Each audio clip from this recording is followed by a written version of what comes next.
Welcome to another episode of Destination Durham, linking our past, exploring our future. On today's show, we will speak with Durham and Middlefield residents who are having a global impact. Elisabeth Kennedy, Home Education, Love and Opportunity, HELO, provides a quality education to over 80 orphaned and abandoned children in preschool to 6th grade in Haiti. Elisabeth Kennedy is here to tell us how her organization began. Hi Elisabeth, thank you for joining us for Destination Durham. Thank you for having me. So why don't you tell us how your group originated? Well, HELO is an acronym, and it stands for Home Education, Love and Opportunity. And I had been working in Haiti and traveling and met a pastor on a medical mission in 2006 and kept in touch, and we realized we had a shared vision to help Haiti's children, to give them education and try to give them hope and opportunity in life. So we met and started the nonprofit, and I went down in 2007 and traveled around and found a home and rented it. And we opened our first home in 2007, November 2007, taking in 10 children. So that's kind of the humble beginnings of HELO. And what was the catalyst for you finding this home and creating this home for these 10 children? Well, I've always worked to better the lives of children in our communities through my church, ambassador of the before and after school program, and serving on the board of Youth and Family Services for many years. And I just read about a trip to Haiti through my church and just felt the pull to go, and really never dreamed of starting an orphanage. But ironically, my first days in Haiti were spent at an orphanage, and it was very challenging and emotional. But from there, we went up to a very remote mountain community, and I was just so awestruck by this country. The just beautiful, beautiful mountains, and especially your children who were just working, and I thought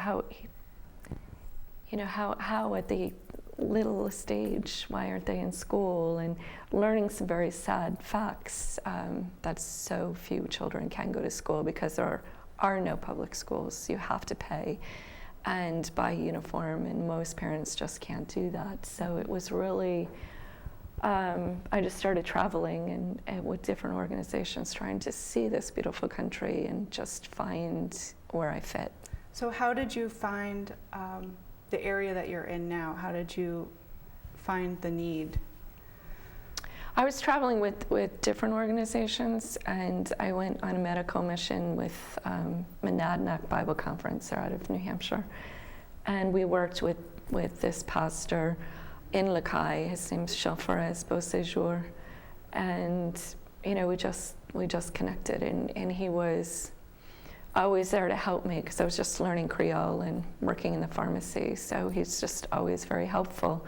And for me, I was just so struck by this man who was so committed to changing his community and very passionate about education, having the only school I'd seen in Haiti that offered elementary classes in the morning, classes for restivex or domestic servants in the afternoon, and adult literacy at night. So I really was so impressed by this man. So when we realized we were both, looking for a way to help Haiti's children, that we started talking and really started in Lakai, because that's where he is.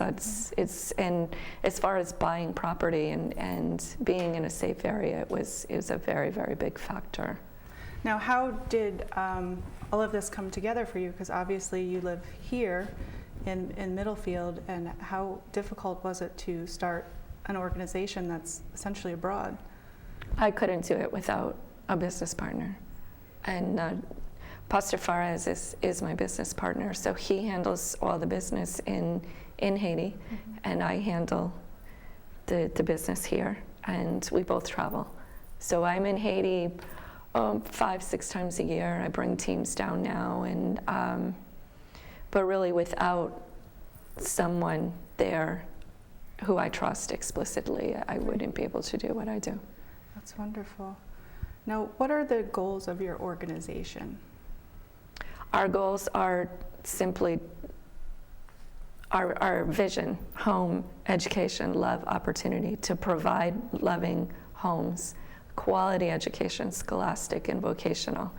Love is part of the loving home. Every child deserves to be loved. Absolutely. And opportunity, I hope, comes through the vocational component of what we're doing, that they leave the orphanage with a trade, that they're able to sustain themselves, their families. You know, I believe you cannot break the cycle of poverty without education. And the more children I can educate and empower to be leaders, they're the ones that can go out and be instruments of change and progress for Haiti. Right. Now these children, do they live in the home full time, or is it something like Basrab where they're only there before or after school? Or? No, I have 3 homes now. Okay. We started with one in a rented house. We bought land in 2009 and built a school. Mm-hmm. And we opened that school at the end in December of 2009. Oh, wow. So it really moved quickly. It moved quickly. Yes, and the earthquake certainly made things move very quickly. Oh my gosh, there was an earthquake? Drastically changed our plans and our vision. We had land, we had this small school. Mm-hmm. So in 2010, we opened 2 more homes and took in 5 homes. It's not an institution. So I have 3 homes with house parents and staff to care for these children. Mm-hmm. So we went from 13 kids in 2010 to over 50. Wow. Because of the earthquake. Oh my goodness. So in 2011, we had to add on to the school, of course. Right, right. So right now we have 54 children in those 3 homes, and we're educating close to 100 in our school. Now, how have these children flourished due to your influence and your help? Well, I like to tell the story, hopefully not tearfully. Right after the earthquake, I went to Haiti and we had a lot of relief supplies. And I went to the pediatric ward to deliver supplies, and we discovered this baby who had been abandoned. We estimated maybe 3 months old, but later found out he was closer to 6 or 7 months old. His name is Sean Davidson. He was the first child welcomed into the second home. And I called my partner, Pastor John, well, you know, we're starting a second home. I can break my rules. We can take a baby. Because I couldn't bear the thought of this little baby lying in a hospital bed already for over 6 months and never really knowing the human touch or anyone to love him. Mm-hmm. So the doctors told us that he would never walk, he would never talk, that he was so severely malnourished and sensory deprived that he just wouldn't make those milestones. I was in Haiti when he went to school. In 2012, he went off to kindergarten. Oh, and he's a very strong little boy. He just has a joie de vivre that we all should have. You know, he's just exuberant and can knock me over just with joy. Oh, so everything that the doctors warned us, he's very smart, very, like I said, just exuberant, happy child. Right. You know, that's one. I have a girl who came after the earthquake. Excuse me. Her name's Luna. She came to us, she was 14, she had never been to school. She worked as a Restavec, or a domestic servant. So she's, I call her my butterfly. Oh, wonderful. We had to teach her to be a child, had to teach her to play. Because she worked her whole life? She worked her whole life.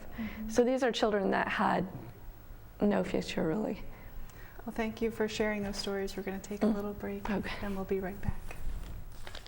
Welcome back. Middlefield resident Kaylee Powers is making a difference by helping families in the Dominican Republic. In small-town Durham, Connecticut, it's often easy to forget how much we have to be appreciative of. Air conditioning, 3 meals a day, and even the little things, a toothbrush. But life is very different in the less privileged Dominican Republic, and one local college student is starting to make the difference that struggling Dominican Republic areas so desperately need. Kaylee Powers is the 20-year-old founder of A Glass Full of Hope, a nonprofit initiative that sells beautifully handcrafted wine glasses to help raise money for Dominican Republic families in need. It all started in July of 2011 when Kaylee went with her parents on a mission team to the Dominican Republic to offer a helping hand in areas in desperate need of help. I was like, how am I going to be able to do this? 10 days, no air conditioning, can't flush the toilet, can't brush your teeth with the sink water. I'm like, I'm going to get sick, something's going to happen. I was so nervous for so many selfish reasons, and I'm just so glad that I went because it was the most life-changing experience ever. Of all the people that Kaylee helped during her time in the Dominican Republic, however, one young man in particular had the greatest impact on her. One little boy stood out to me, and he was just very quiet, very reserved. He wasn't all freaking out, but he came right up to me. It was really weird. It's like we saw each other, and he came right up to me, and I picked him up. I was like, oh my gosh, you're so cute. And this woman comes running over, and it ended up being his aunt, but she was very concerned because she said he's 3 years old and he's very sick. He has a fever, and he's got all this infection in his mouth, and he couldn't even fall asleep the night before because he was in so much pain. He ended up kind of hanging out with me for the day, and he just would follow me around and stuff, and he ended up falling asleep on my shoulder. He couldn't sleep in his own bed the night before. That, it just broke my heart, and I was like, he doesn't even know me, and we don't even speak the same language, and he felt that comfortable with me, and that connected to me to be able to fall asleep on my shoulder. The young boy's name was Juancito, and it was the genuine thankfulness and selflessness that Juancito and the other individuals within his community demonstrated that inspired Kaylee to continue her mission. The joy on their face when you just hand them literally nothing, it's unbelievable, because you don't even feel like you're doing anything, and then when they make you feel so good about it, you're like, well, I want to do more. And more she did. Shortly after her return to the United States, Kaylee's father provided her with a Christmas gift of $500 to put towards building a house for Juancito's family. However, with the building price of $5,000, Juancito's new home would not be built without a little creative thinking. My mom and I were shopping, and she saw this wine glass when we were out, and it was painted with this pretty beach pattern on it, and she was like, you could do that. I was like, yeah, I think I could do that. So we went to Marshall's, and I bought a wine glass, and I bought some glass paint at Michael's, and I just tried it, and it was like, oh wait, I really can do this. This is really cool. So that's how it all started. It was then that Kaylee formed A Glass Full of Hope, her nonprofit business where she sells beautifully handcrafted glasses. Starting at just $20, Kaylee offers anything from handcrafted wine glasses to flower vases, and has been delighted with the public's vast interest in placing orders. I really didn't think it would be anything, to be honest. I did the one, and I was like, okay, this is really fun for me, but I didn't, I posted, I think, one picture on Facebook, and I was like, if anybody wants to buy one of these, the money's going to the Dominican Republic and helping the poor, and I figured maybe a few of my relatives would buy one because they felt bad for me, but it ended up being this huge thing. I didn't really expect it to be what it was, but it's this huge thing now. I have 300 likes on my Facebook page. I've made an Instagram, and I've never been caught up on my orders. Every time I'm like, okay, I'm finally done with all of them. It's never ending, and I'm so grateful for that, because it's unbelievable how people hear the story and they just want to do whatever they can to help. Those who are interested in supporting Kaylee's dream of a safer and healthier Dominican Republic can reach out to Kaylee on her several social media channels. My Facebook page is called The Glass Full of Hope, and so is my Instagram page. And then if anybody wants to text me, my number is all over Facebook and all over Instagram, and my email as well. Camarón. Camarón. Me llamo es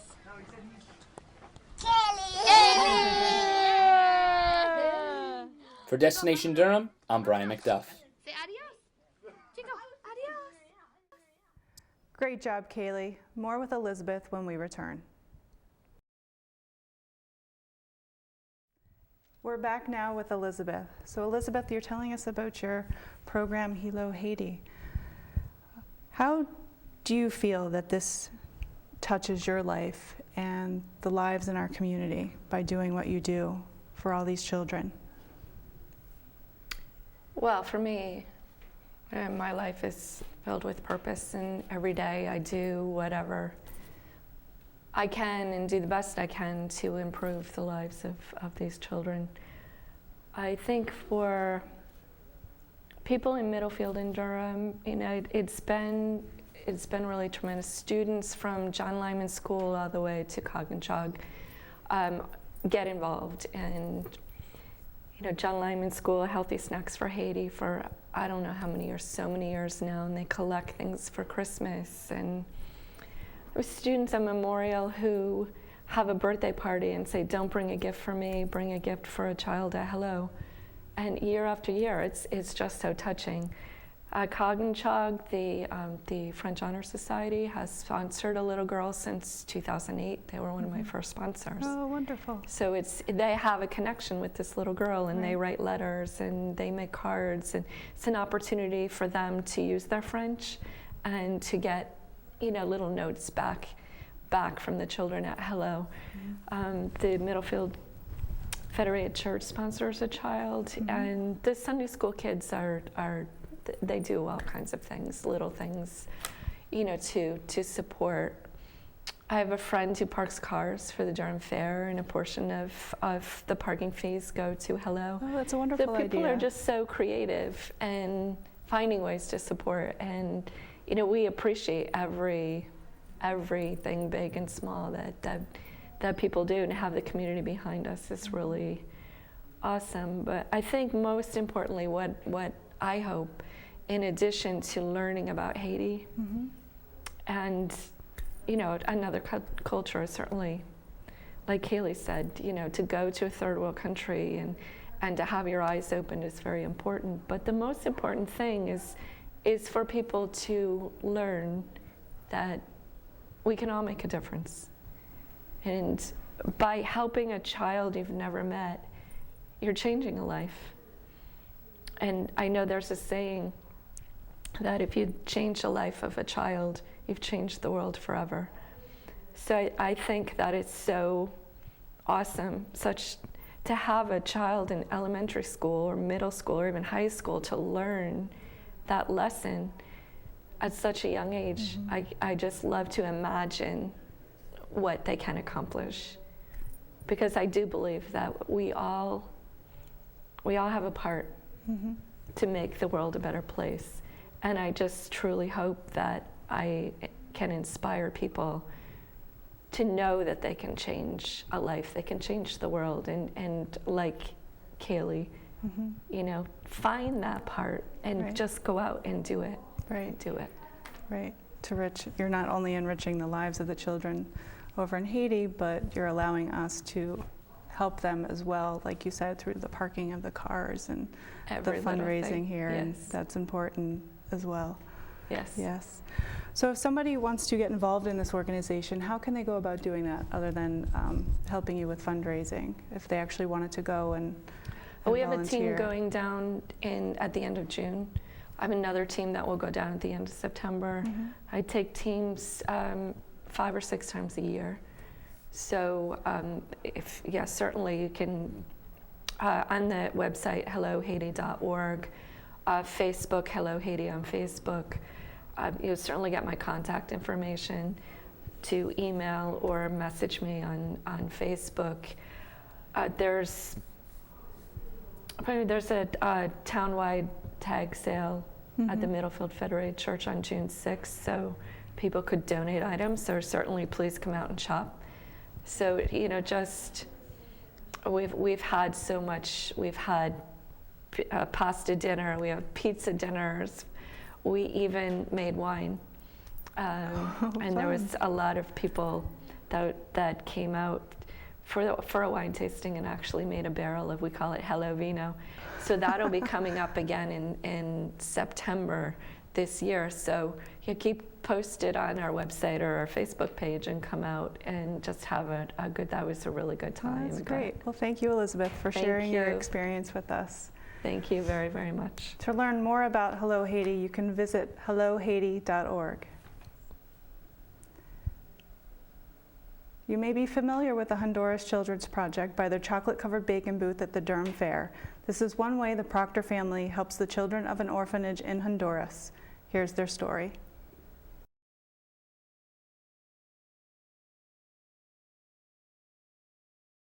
Honduras Children's Project is a nonprofit organization dedicated to improving the education for children of the Caprome Orphanage in El Progreso, Honduras.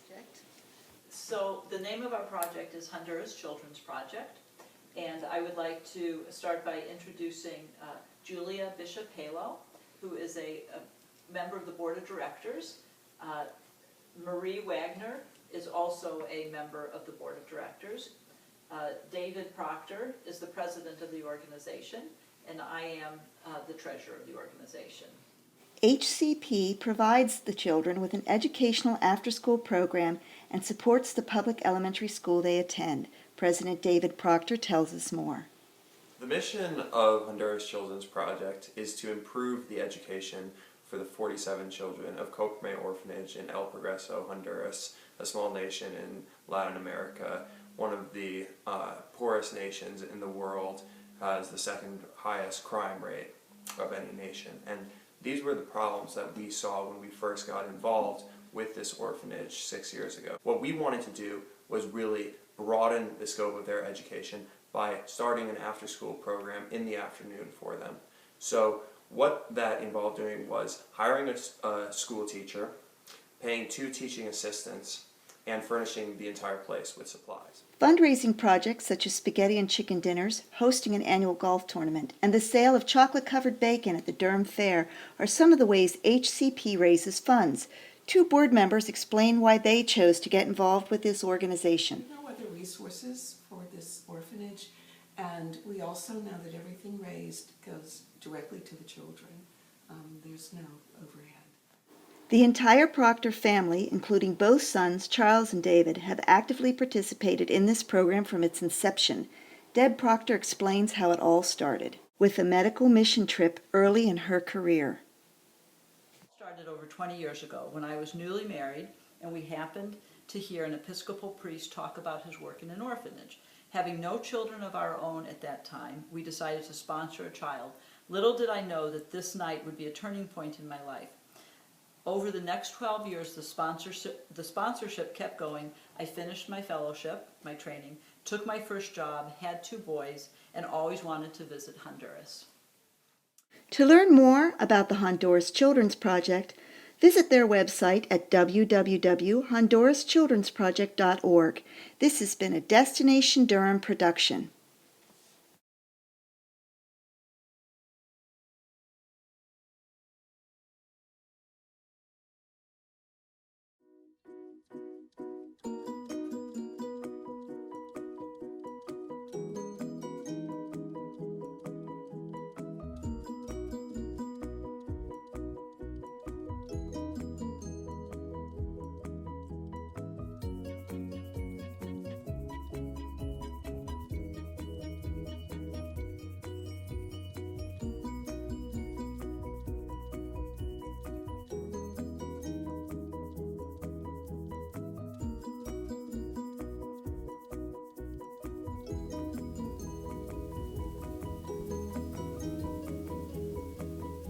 Marilyn Horne is Vice President of the Oaxaca Street Children Grassroots program. Hi Marilyn, thank you for joining us. Thank you, it's a pleasure. So why don't you tell us about your organization? How did it originate? It has a really interesting history, a long history, and I'll try to make it very short, but it was actually started 30 years ago this year. Jody Bauman and her husband Harold, who are now deceased, had traveled to Oaxaca from Missouri. I'm from Nebraska, so that's how we say that state. And they went down just for tourism, and they loved the city. It's a gorgeous colonial city, as you saw in some of those in the pictures. But they were very appalled at all the young children who were of school age who weren't in school. They were running around the square or the main streets. They were selling these little bobbly heads, which probably some people watching this have purchased in the past. They definitely weren't in school. And so this couple were so concerned that they decided to kind of follow these kids home one day in Oaxaca. Mm-hmm. And over a period of time, they got the confidence of the mother, who didn't speak Spanish, as it was, as it were. And so they got her confidence and became sponsors of her children just to buy the school supplies. And that was the beginning of the program. And then several of her friends became involved and sponsored more children to pay for their school expenses, which I'll explain in just a minute. And little by little it grew. In 1996, it was chartered as a nonprofit with nonprofit status in the United States, where we have the name Oaxaca Street Children Grassroots. And also it has nonprofit status in the country of Mexico, where it's called Centro de Esperanza Infantil, which means Center of Hope for Youth. So how did you personally become involved with the organization? Personally, I started traveling to Oaxaca about 20 years ago. I felt it was my duty as a Spanish teacher to have a couple of weeks every summer where I was immersed in speaking Spanish, which I love to do. In fact, I would rather do this in Spanish. You might feel more comfortable. You might lose me if you do that, though. But about 15 years ago, I just kind of fell in love with the city of Oaxaca. I'd been to other places in Mexico as my professional development for the summer. And my daughter and I were together, and we just kind of fell in love with the city. We both love the cuisine, which is amazing. We both love arts and crafts. It's an area filled with arts and crafts. And we both love the indigenous cultures that are surrounding there. And one of the reasons that I got involved with the project was the state of Oaxaca is one of the third most poverty-stricken states in the country of Mexico. It is 90% mountainous, beautiful high mountains, and there's a coast that goes along the Pacific, which is gorgeous. But because of all the mountains, there are still 16 ethnic groups that are totally isolated that speak their own language, which I think is amazing as a language teacher. Yes. And if you count the dialects, there are just many, many languages. So many people from Oaxaca they don't speak Spanish. And because they're living in these little pockets up in the mountains, and life is rough and life is hard, like in our country too, people start to come to the cities, to the major cities, and a migration began for these Indians, these indigenous people, to come to the city of Oaxaca.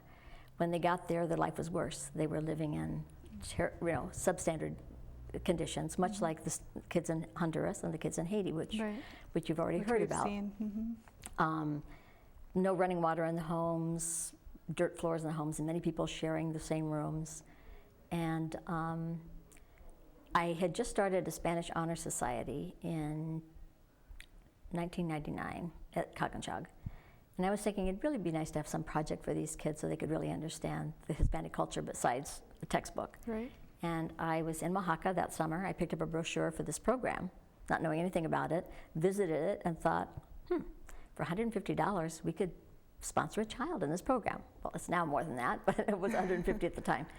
And I brought the idea back to the students. They thought it was great. And that became our involvement with Oaxaca Street Children Grassroots as a town, pretty much. And so the first young man we sponsored was sponsored by Caganchag, is Rodrigo Macinas Perez. I know some pictures of him have already run across the screen, but he was 13 when we started sponsoring him.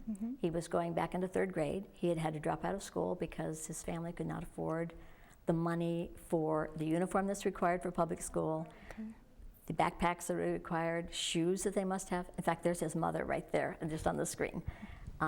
So the reason there's so many kids out of school is that they don't have the money to buy what they need to buy themselves, and the families don't have the money to put forth $150 or $250 a year. So Rodrigo went back to third grade at age 13. He was a very quiet, shy boy, and I got to know the family very, very well over the years. I went to his secondary school graduation, which you just saw. My daughter was living and working there for his high school graduation. She got to go to that. And I went back last July for his college graduation. He is now a teacher, a special ed teacher. That's terrific. And his whole life has just been turned around by this project. So he's giving back to his community now as well. He is. He's teaching, and the educational system in Mexico is all federally controlled. And they are sent where they're supposed to teach. They don't have a choice. But he is teaching in a little mountainous village way up in the mountains, about 5 hours from the city of Oaxaca, where his mother still lives. And he can come home sometimes on the weekend, a 5-hour bus ride, Friday night, and goes back on Sunday. And some of his students, he told me, actually have to walk to school for an hour to get to school. Oh my goodness. From the mountains. So he's personable and smart, and so just by starting off like by my giving, oh, that's wonderful. Yeah, I'm glad yeah, he's flourishing. It's a good experience. So just by starting off by providing school books and school supplies, I mean, this has truly evolved into really providing these kids, giving them the ability to get an education and contribute to their society. Right, and our mission is simply to offer an education to the kids who live in the most extreme poverty in Oaxaca. The kids have to be, we do home visits still at first to see if they are poor enough to be in the program, which is kind of a sad comment. But we always have a wait list. We need sponsors. The sponsorships we've now raised them to $250. We used to have a graded system, so elementary was cheaper, et cetera. But now it's $250 a year. And when somebody sponsors a child, our hope is that they will continue that on a yearly basis until that child wants to drop out of school. Now, the very cool thing is that now we have 600 in the program. 600. Over 60 are university students. Wonderful. And in this little newsletter that comes out once a year by the Plus turtle. down there, yeah, turtle just fell. These are the 10 graduates this year from college, from the program. That's terrific. There are a couple, there's an attorney in here, there's a sociologist, some medical students, there was a criminology major. So their professions that they have decided to go into have been very diverse. Right, and they would have never had a clue that those things are possible when they were in elementary school. So. That's wonderful, absolutely great. Right. Well, Destination Durham will be back after this short break. Durham is the community where we work, where we play, where we raise our children, where we call home. It is our responsibility as citizens to exercise good stewardship within our community. Live locally and give locally to preserve the quality of life in our town through these challenging times. Destination Durham presents our Live Local and Give Local moment. Destination Durham has started a new segment, Live Local, Give Local. Let's take a look at an evening in white. It wasn't New York or Paris. This is what people saw as they drove through Durham last fall. Awesome. Absolutely awesome. Sense of community, sense of people coming together for a good cause. More than 100 people suited up for the occasion, dressed up in all white. We are raising awareness for the hungry here in Durham. Our pantry food shelves are just about empty. So the Durham United Churches was looking to do one of their fundraising events, and we thought, wow, well, let's do something different instead of the red carpet auction and help out our food pantry. Organizers Lisa Davenport and Leslie Ozels came up with the idea based on New York's famous Dinner and Blanc. And once I saw photographs of it, it was like art, and I said instantly, I have to do one of these because it's just beautiful, and it brings like the community together, and it's pretty. And the location was a complete surprise up until the day of the event. To be involved in this event, you had to register online and give email or text a cell phone number. Well, that was a little apprehensive because I'm coming from another town, but they sent out that email and we got it right at 2 o'clock, so we knew where we were going. Soon guests began pouring in, some as far away as Maine. If you look down these tables right now, I want you to look at how people are interacting. They're talking to each other. They're not into their cell phones looking down. They're enjoying each other's company. I mean, that doesn't happen anymore. How many times do you sit at a dinner party and find that half of the people are looking down? It's a beautiful thing. We're bringing the community together again. It's fabulous. The towns of Durham and Middlefield will be participating in the Durham Middlefield Relay for Life. This event is being organized by Durham resident Emily Sokol and her Relay Committee. The American Cancer Society Relay for Life movement symbolizes hope and a shared goal to end a disease that threatens the lives of so many. The relay will take place Saturday, June 20th from 4 to 10 at the Durham Fairgrounds. There will be food trucks, dunk tank, bands, and all sorts of activities. Also, keep an eye out for the Relay for Life Paint the Town Purple on July 1st. To learn more about Relay for Life, visit the Durham Middlefield Relay for Life Facebook page and on Instagram at Durham Middlefield Relay. We'd also like to mention another CVEF grant recipient, Farmhouse Concerts and Garden Tours. Gassler Farm will be hosting a series of concerts featuring talented young artists. Tickets will be $25 and can be purchased by visiting the website on the screen. Destination Durham will be right back. We are back with Marilyn Horne of the Oaxaca Street Children Grassroots organization. Marilyn, how do you feel that this organization affects your life and the lives of those living in Durham that participate, like your students? It became a really wonderful experience, a reason to travel and to take kids to Mexico. And once we became sponsors of the student in Oaxaca, I probably took about 4 groups of students from Cognachog, or not every year, but every 3 or 4 years, down to Oaxaca. My daughter, who was working there at the time, and I organized an exchange program, which was also very exciting. It ran for 2 different occasions, where students from Cognachog went and lived with families in Oaxaca. They were not families of the poor children. They were, in fact, families of probably students who are maybe more well-off than ours in Durham. But it was another wonderful understanding of cultures exercise that was available because of this connection with Oaxaca. When I took kids down to Oaxaca on field trips, we visited the home, we visited Rodrigo's home. One of the pictures that was being shown as we were talking was some of Cognachog students painting a mural in the community center. The community center is the heart of the program in Oaxaca. We aren't a school. The kids go to public schools, sometimes in their own communities, which are outside the city, the main city limits. Right. 2 little boys in the program live an hour out of, their school is an hour out of the city, but they're sponsored by, they have sponsors who pay for their uniforms, etc. So the community center serves as a support system. We have a free lunch program for those students who can come in. We have tutoring things going on. We have volunteers, wonderful volunteers that come and give their time, sometimes in big groups, sometimes for a short amount of time, sometimes for years. And so that's how we're able to make a difference in the lives of the kids. Now, how does somebody volunteer? Actually, 2 of my friends who were in Oaxaca for almost 3 months this winter, which made me a little jealous, but I'm happy for them. Especially after this winter. Yes. They both went and did some volunteer work. John taught the kids how to play harmonica, which was a really exciting thing. Fun. My girlfriend and I bought harmonicas, sent them down with him, and he went and gave classes on that. And then his wife, Jackie, went and did some jewelry making workshops.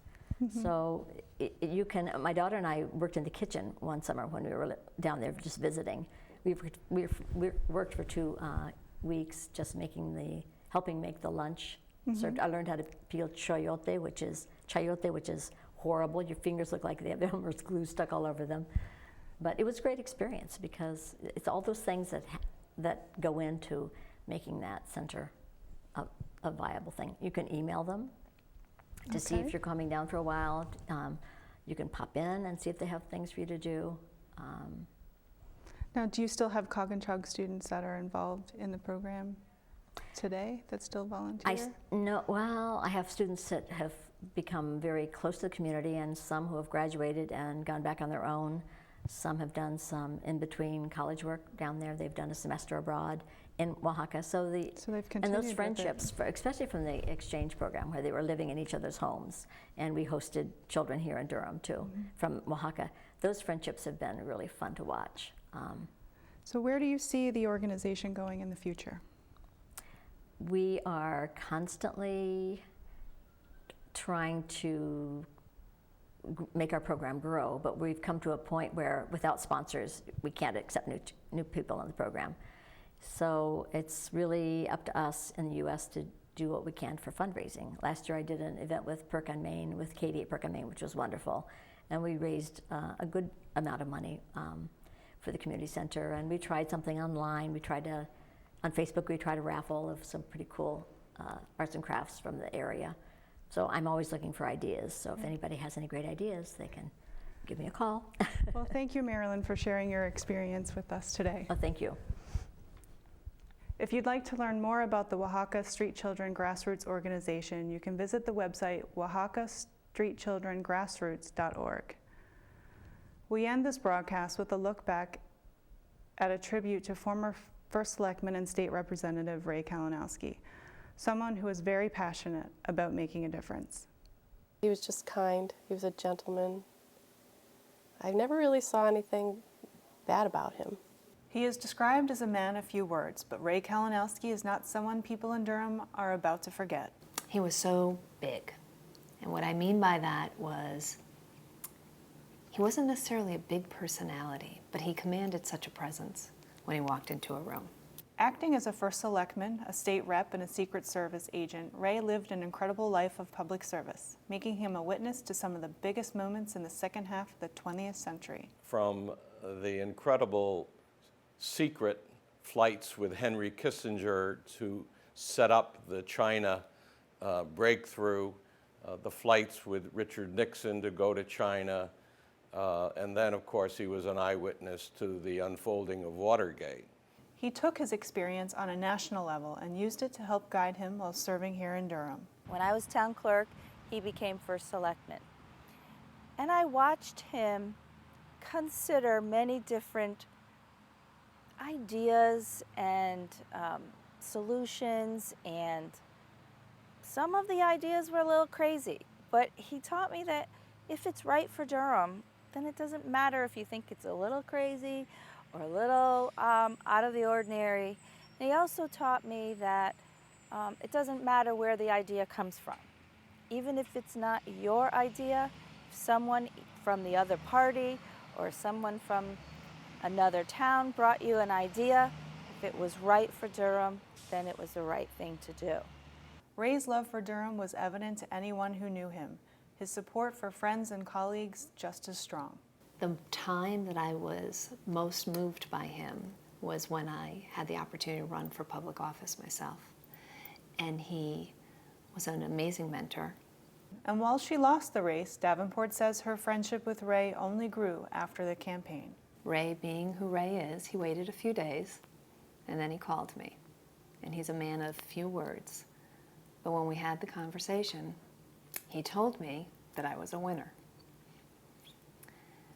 And by losing by 4% for a virtual unknown was amazing. He made some mistakes, everybody knows that, but it never takes away, the respect that we had for him.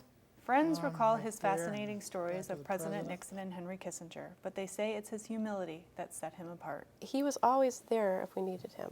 I think he had very much an open door policy, and we all felt comfortable if we needed to talk to him, we could at any time. And he was here a lot. He played a role on the national stage, but it was Durham that he chose to call home. Never forget who you are. Never forget where you came from. And obviously, he never did. He had to come home. What I think is the common value that we all share in wanting Durham to be a place where we can all live comfortably and yet compatibly with nature. That's his legacy, and it's not an insignificant one. And there's no doubt that his legacy will live on. One of the last things he said to me as we were saying goodbye to each other this week was, "Frances, I really enjoyed liking you." And I think I could say for the entire town that, Ray, we really enjoyed liking you too. Thank you for joining us for this episode of Destination Durham. We'll see you around town.